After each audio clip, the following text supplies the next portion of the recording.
Hello दोस्तों, मेरे channel को ढेर सारा प्यार देने के लिए आपका बहुत बहुत धन्यवाद। यह चैनल अन्याय के खिलाफ आवाज उठाने के लिए बना है ताकि मैं अपने चैनल के माध्यम से देश के युवाओं को जागरूक कर सकूं।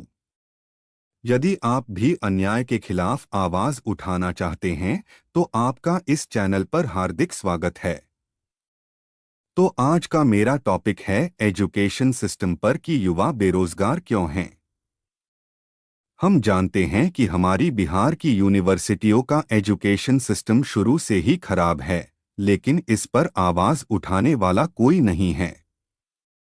आज आपका भाई इस टॉपिक पर कुछ बात करने जा रहा है, ध्यान से सुनिएगा। जब हम 8वीं कक्षा में होते हैं तो वहां पर भी अच्छे से पढ़ाई नहीं होती। टीचर बस आते हैं और इधर-उधर से पढ़ाकर चले जाते हैं।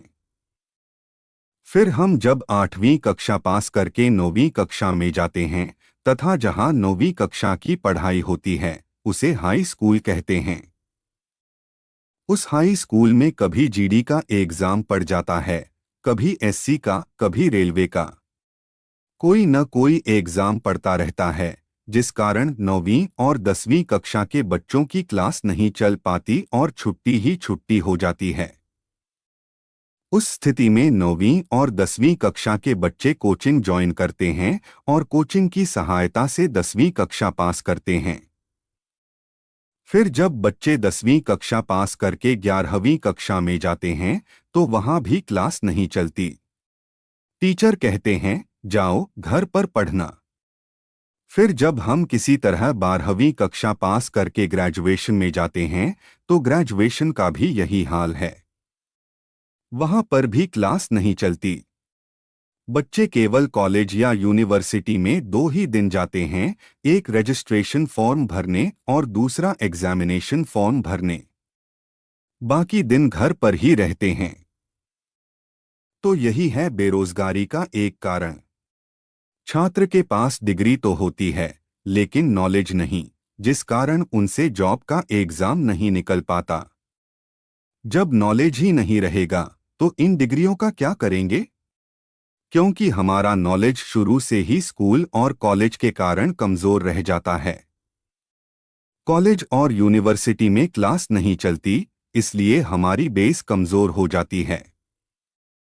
और इन सब चीजों पर किसी छात्र का ध्यान नहीं है।